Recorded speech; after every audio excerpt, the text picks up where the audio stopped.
जय हिंद मित्रों, मैं आदित्य आप लोगों का कॉम्पिटिटिव लाइफ पर स्वागत करता हूं। और इस बिहार की पावन धरती से मैं आप लोगों का तहे दिल से अभिनंदन और नंदन करता हूं और आशा और विश्वास करता हूं कि आप लोग मस्त स्वस्थ और बिल्कुल अपने कार्यों में, निजी कार्यों में, सामाजिक कार्यों में और अपने खुद पढ़ाई लिखाई कार्यों में हमेशा की तरह व्यस्त होंगे।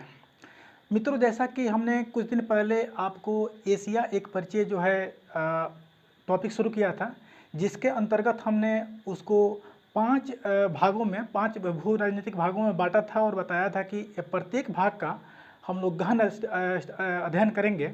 और उसका एक या दो वीडियो हमने अपलोड किया है, उसको जाकर देख लीजिए अगर नहीं देखे हैं तो। फिर उसके बाद हम लोग आगे के मतलब जो भी सेक्शन है उसको हम लोग शुरू करेंगे। और अगर आप हमारे इस चैनल पर नए हैं तो कृपया एक छोटा सा अपने तरफ से प्रयास कीजिए इस छोटे भाई के लिए, क्योंकि आपका जो एक छोटा सा प्रयास होगा हमारे लिए बहुत बड़ा चीज़ होगा, हमारे लिए बहुत बड़ी अचीवमेंट होगी। और हमारा भी जो है ऊर्जा और ये जो मेहनत है वो बरकरार रहेगा। और आइए दोस्तों, हम इसको शुरू करते हैं बिना वक्त गंवाएं। और आप इसको तहे दिल से देखिए और मैप लेकर बैठिए, एटलस लेकर बैठिए। जब भी ज्योग्राफी पढ़िए एटलस लेकर बैठिए, ताकि उसको आप अच्छी तरीके से मार्क कर पाएँ। उसी एटलस आप मार्क कीजिए ताकि उसको आप फील कर पाएँ कि हम ज्योग्राफी पढ़ रहे हैं, है ना। तो आइए हम शुरू करते हैं। जैसा कि हमने सबसे पहले 5 भागों में बांटा था, उसमें सबसे पहला जो पार्ट है उसको हमने लिया है दक्षिण पूर्व एशिया। दक्षिण और पूर्व एशिया लेने का मतलब एक और है कि इसमें कुछ संगठन है, उसको भी इसी माध्यम से आप लोग याद कर लेंगे, अलग से मेहनत नहीं करने की जरूरत पड़ेगी। और मैपिंग करा रहे हैं, इसका मेन उद्देश्य ये है कि आप लोग सबसे पहले मैप पर लोकेशन क्लियर कर लें कि कौन सा लोकेशन किस देश का कहाँ पर है। ठीक, तो आगे हम लोग आते हैं। सबसे पहले हम लिखे हैं कि जो दक्षिण पूर्व एशिया है इसको भौगोलिक विशेषता के आधार पर 2 वर्गों में विभाजित किया गया है। अर्थात कहने का मतलब ये है कि जो इसका जो भौगोलिक स्थिति है, जो भू राजनीतिक स्थिति है, उसको 2 भागों में हम बांटे हैं। तो जो पहला पार्ट है उसको हमने लिखा है कि ये जो है हिंद चीन प्रायद्वीप है। ऑलरेडी आप जानते हैं दोस्तों कि जो प्रायद्वीप होता है, जिसको हम पेनिनसुला इंग्लिश में कहते हैं, ये तीन मतलब क्षेत्रों से पूर्ण रूप से जल से घिरा रहता है। अर्थात कहने का मतलब ये है कि जो हिंद चीन प्रायद्वीप है ये जो है 3 क्षेत्र से जल से घिरा हुआ है। देखिए कैसे, तो इसके नीचे में जो है आपका हिंद महासागर आता है, हिंद महासागर आता है, हिंद महासागर। फिर इसके ऊपर यहाँ जाइएगा तो आपका उत्तरी प्रशांत होता है, उत्तरी प्रशांत होता है। नीचे आइएगा आपका तो दक्षिणी प्रशांत हो जाएगा, दक्षिणी प्रशांत हो जाएगा। ऐसे करके ये पूरी तरीके से जो है जल से घिरा हुआ है, इसलिए इसको हम लोग कहते हैं क्या चीज़, हिंद चीन प्रायद्वीप, इंडो चाइना प्रायद्वीप। हम एक छोटा सा मैप बनाए हैं, इसलिए मैप बनाए हैं क्योंकि जब तक आप लोग मैप को अपने हाथ से नहीं बनाइएगा, फिल नहीं कीजिएगा, तब तक आप लोग को लोकेशन क्लियर करने में थोड़ा सा मतलब दुविधा होगी। तो इसलिए जब भी बैठे आप रफ मैप बनाएं। हम जो मैप बनाए हैं एग्जैक्ट नहीं है, लेकिन इसको समझने के लिए ये इनफ है। तो हम देखते हैं कि ये जो है आपका जो क्षेत्र है, ये पूरा का पूरा क्षेत्र ये आपका अफ्रीका का है, ये अफ्रीका का है। और जो ये आपका जो क्षेत्र है, ये पूरा का पूरा क्षेत्र जो है आपका सऊदी अरब का है। और जो ये आपका क्षेत्र है ये जो है आपका वो खाड़ी देश का है। तो इस तरीके से हम एक छोटा सा मैपिंग कर लिए हैं ताकि आप लोग को आसानी से उसको फिल कर पाइएगा। जब तक फिल नहीं कीजिएगा तब तक दिक्कत होगी। तो कह रहा है कि यह क्षेत्र जो है भारत और चाइना के बीच स्थित है। जाहिर सी बात है कि ये ऊपर जो है आपका ये चाइना हो गया, ये पूरा का पूरा जो क्षेत्र आता है वो आपका चाइना का होता है। और ये जो है आपका ये इंडिया है। और इसी के जो बीच में है, आप देख रहे होंगे कि एक जो आपका कह सकते हैं समझने के तौर पर इसको कह सकते हैं कि जो एक पक्षी होती है, पक्षी का जो चोंच होता है उस टाइप का एक फिगर बना हुआ है आपके पीछे। ठीक, तो इसको आप फिल कीजिएगा, हम बता रहे हैं आपको। यहाँ पर आप देखिएगा कि जो भारत का पूर्वोत्तर राज्य है, पूर्वोत्तर राज्य में आपका सबसे ऊपर हो जाएगा आपका अरुणाचल प्रदेश, उसके जस्ट नीचे हो जाएगा आपका नागालैंड, नागालैंड के नीचे मणिपुर, मणिपुर के नीचे आपका मिजोरम।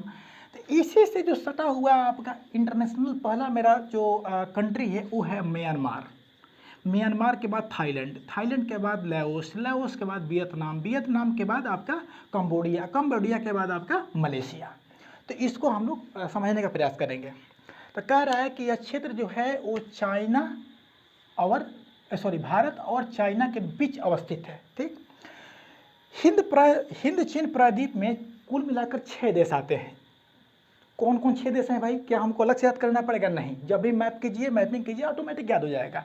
सबसे पहले हो जाए आपका म्यांमार, म्यांमार के बाद आपका हो जाएगा, जैसे जैसे आपको ईस्ट साइड बढ़िएगा पूरब साइड में थाईलैंड, थाईलैंड के बाद आपका लाओस, लाओस के बाद आपका वियतनाम, वियतनाम हो गया आपका, वियतनाम के जब उसके नीचे आइएगा आप दक्षिण में तो ये आपका कंबोडिया होगा, कंबोडिया के जब नीचे आप ईस्ट साइड में जाइएगा तो ये आपका मलेशिया होगा। ये आपका 6 का 6 देश से आपका याद हो गया। अब एक क्वेश्चन बनता है यहाँ से, बहुत क्रिटिकल क्वेश्चन आया हुआ है और ये बहुत सारे एग्जाम में पूछा गया भी है, यहाँ तक इवन आपका बीपीएससी में भी, बीपीएससी का जो प्रीलिम्स पेपर है उसमें पूछा गया है कि जो लाओस है वो दक्षिण पूर्व एशिया का एकमात्र ऐसा देश है जो कि स्थल रुद्ध है। स्थल रुद्ध कहने का मतलब क्या है कि लाओस का जो सीमा है किसी भी सागर से कनेक्टेड नहीं है। जब सागर से कनेक्टेड नहीं होगा तो जाहिर सी बात होगा कि यहाँ पर व्यापार नहीं होता होगा। जहाँ भी किसी भी देश में या किसी भी आपका जो भी भूभाग है, जब भी वहाँ पर आपका अंतर्राष्ट्रीय व्यापार नहीं होगा तो वहाँ पर क्या होगा, वहाँ वो जो कंट्री होगा वो गरीब हो जाएगा। समझ रहे हैं मेरी बात को? कि यानी आप जब भी किसी अदर कंट्री से अगर आप व्यापार वगैरह नहीं कीजिएगा तो वो क्या हो जाएगा, गरीब हो जाएगा, क्योंकि आपका सामान वहाँ नहीं जाएगा और उस कंट्री का सामान आपके यहाँ नहीं आएगा। तो ये आपको हमने समझाने का प्रयास किया। अब आते हैं आपका इसका दूसरा पार्ट पे, इसको कहते हैं आर्किपिलैगो। आर्किपिलैगो का मतलब ये होता है कि इसका कोई खास आकार नहीं होता है ना, यानी कि बिल्कुल एकदम वो क्या कहते हैं जो एक मतलब अलग से, मतलब इसको लैंग्वेज में समझने चाहें तो बिल्कुल ये छितराया हुआ सी होता है। माने ये जो द्वीपीय देश इसको कहते हैं, है ना। द्वीपीय देश करने का मतलब ये होता है कि ये जो है सागर में छोटे छोटे देश के रूप में होते हैं, छोटे कंट्री के रूप में होते हैं, तो इसको हम लोग आर्किपिलैगो कहते हैं। हम लिखे भी हैं कि ये इसका जो है कोई खास आकार नहीं होता है, इसलिए इसको आर्किपिलैगो कहते हैं। दक्षिण पूर्व एशिया के द्वीपीय देशों को आर्किपिलैगो देश कहते हैं। ठीक, तो ऐसी बात है कि द्वीपीय देश होते कौन कौन है भाई? तो जैसे आप इसके ईस्ट साइड में बढ़िएगा वैसे आपका सबसे पहले ऊपर होगा क्या चीज़, फिलीपींस।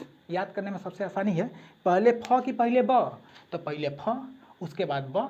यहाँ पर अब देखिएगा छोटा एक आपका द्वीपीय देश के रूप में सिंगापुर है।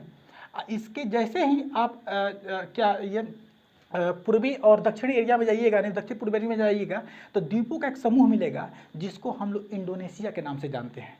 तो इसमें कुल मिलाकर कितने देश? तो इसमें कुल मिलाकर 4 देश। कौन कौन? तो सबसे पहले होगा ऊपर फिलीपींस, उसके जस्ट नीचे ब्रुनेई, फिर उसके जस्ट नीचे आएगा सिंगापुर और फिर उसके बाद में आएगा आपका इंडोनेशिया। ये चारों देश हो जाएंगे क्या चीज़, तो आर्किपिलैगो में आएंगे। तो हम अगर देखें कि ये 6 देश और ये 4 देश को अगर हम मिला दें आपस में तो ये हो जाएगा क्या चीज़, ASEAN, association of south east Asian nations. क्या, association of south east Asian nations. इसका स्थापना कब भाई? तो इसका स्थापना हो जाएगा 1967 और इसका हेडक्वार्टर कहाँ हो जाएगा? तो इसका हेडक्वार्टर हो जाएगा जकार्ता, जो कि आपका इंडोनेशिया की कैपिटल है, राजधानी है। तो इस तरह से हमने इसको बनाने का प्रयास किया और समझाने का प्रयास किया और हमारा एक यही उद्देश्य है कि आप लोग का जब भी मैपिंग करें तो उसको मैपिंग का आप लोग का क्लियर हो जाए, मैपिंग से के माध्यम से आप लोग का कंट्री क्लियर हो जाए। कैसा ये प्रयास लगा ये आप लोग एक कमेंट के माध्यम से हमारी तरफ जरूर पहुँचाने का प्रयास कीजिएगा, क्योंकि हम हमेशा कहते हैं कि जो आपका कमेंट होगा वो हमारे लिए एक बिल्कुल सही दिशा का जो है गाइडलाइन होगा। तो इसलिए हमेशा कमेंट करें कि क्या आप लोग का ये क्या कितना मतलब यूज़फुल सेशन रह रहा है, और अगर नए हैं तो बिल्कुल थोड़ा सा हमको सपोर्ट करें। और बिल्कुल मैं प्रत्येक कंट्री को पढ़ाऊंगा, प्रत्येक कंट्री का जो फिजिकल होगा, जो भी पॉलिटिकल नेचर होगा, जो भी वहाँ के जनजाति से संबंधित होगा, जो भी वहाँ के आर्थिक चीज़ से संबंधित होगा, सबको मैं एक एक करके पढ़ाऊँगा। थोड़ा सा पेपर है हमारा, इसलिए थोड़ा सा मतलब हम भी बधे हुए हैं समय में, तो इसलिए इसको लाइक करें और शेयर करें। और लास्ट में आपसे यही कहना चाहेंगे कि अपने आप को समय दें और समय दे करके अपने आप को और आगे बढ़ाने के प्रयास करें। आप यहाँ से स्क्रीनशॉट ले लें।